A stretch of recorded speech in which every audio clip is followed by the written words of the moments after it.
ಎಲ್ರಿಗೂ ನಮಸ್ಕಾರ. ಬೆಂಗಳೂರಿಗೆ ಹೋಗಿದ್ದು ಬಂದಿದ್ದು ಯಾಕೆ ಅಂತ, ನಾನು ನಮ್ಮ ಗೂಫಿ ಮತ್ತು ನನ್ನ ಮಗ ಹೊರಟಿದ್ದೀವಿ.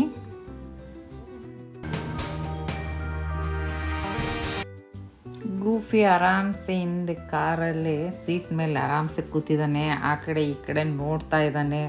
ಅವ್ನು ಹಿಡಿಯೋದೇ ಒಂದು ಕಷ್ಟ. ನನ್ನ ತೊಡೆ ಮೇಲೆಲ್ಲ ಬಂದು ಕಾಲಿಟ್ಟು ಕಿಟಕಿಲಿ ನೋಡ್ತಾ ಇರ್ತಾನೆ.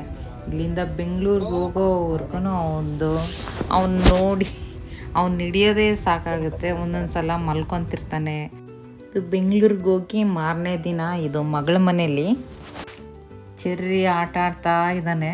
ಅದು ನನ್ನ ಮೊಮ್ಮಗು. ಅವನು ಚಳಿಗಾಲ, ಒಳ್ಳೆ ಚಳಿಗಾಲ ಇತ್ತು ಡಿಸೆಂಬರ್ ತಿಂಗಳಲ್ಲಿ.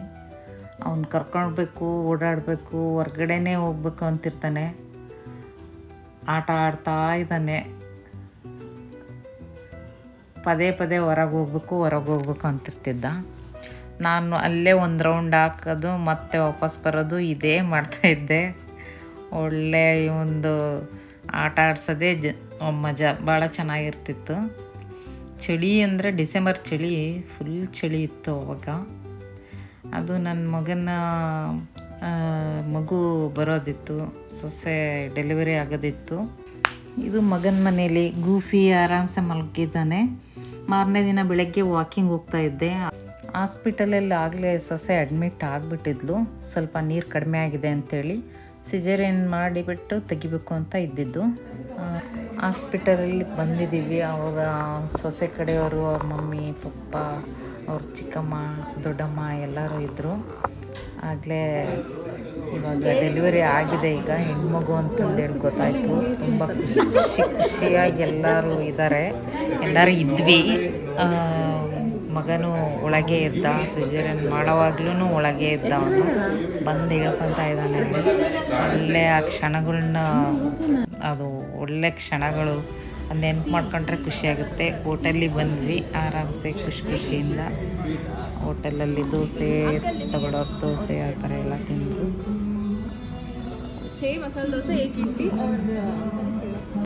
ಇದೇ ಹಾಸ್ಪಿಟಲಲ್ಲೇ ಡೆಲಿವರಿ ಆಗಿದ್ದು. ಆಗಲೇ ನಮ್ಮ ಮನೆಗೆ ಹೊರಟಿದ್ದೀವಿ.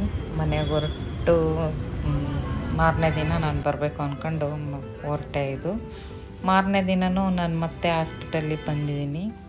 ಆವಾಗ ಮಗುಗೆ ಹಾಲು ಕುಡಿಸ್ಬೇಕಂತೇಳಿ ಬಾಟಲಲ್ಲೇ ಹಾಲು ಕುಡಿಸ್ಬೇಕು ಅಂತ ಕೊಟ್ಟಿದ್ದಾರೆ. ಅವನು ನಾನೇ ಕುಡಿಸ್ತೀನಿ ಅಂತೇಳಿ ಅವನು ಎತ್ಕೊಂಡಿದ್ದ.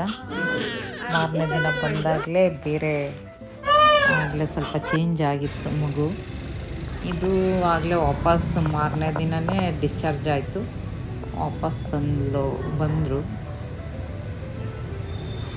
ಒಳ್ಳೆ ಇವಾಗ ಮಗು ಎತ್ಕೊಂಡು ಮಗ ಸೊಸೆ ಎಲ್ಲರೂ ಬರ್ತಾಯಿದ್ದಾರೆ. ಅಷ್ಟರಲ್ಲಿ ಎಲ್ಲ ಮುಗಿಸ್ಕೊಂಡ್ಬಿಟ್ಟು ವಾಪಸ್ ಮತ್ತೆ ನಾನು ಮಾರನೇ ದಿನ ಫುಲ್ ಚಳಿ ಇತ್ತು ಬೆಂಗಳೂರು. ನನಗಂತೂ ತಡ್ಕೊಳಕ್ಕಾಗ್ತಾ ಇರಲಿಲ್ಲ. ಮಾರನೇ ದಿನ ನಾನು ವಾಪಸ್ ಬಂದೆ. ಅವ್ರು ಇನ್ನೂ ಒಂದು 10 days ಇದ್ದು ಬಂದರು. ಗೂಫಿ ಕಾರಲ್ಲಿ ಮಲ್ಕೊಂಡಿದ್ದಾನೆ. ಯಥಾ ಪ್ರಕಾರ ದಾವಣಗೆರೆಗೆ ವಾಪಸ್ ನಾವು ಬರ್ತಾಯಿದ್ದೀವಿ. ಈ ಥರ ಇತ್ತು ಬೆಂಗಳೂರಿಗೆ ಹೋಗಿದ್ದು ಬಂದಿದ್ದು. ಮತ್ತೆ ಸಿಗೋಣ ಮತ್ತೊಂದು ವಿಡಿಯೋದಲ್ಲಿ. ಅಲ್ಲಿವರೆಗೂ ನಮಸ್ಕಾರ.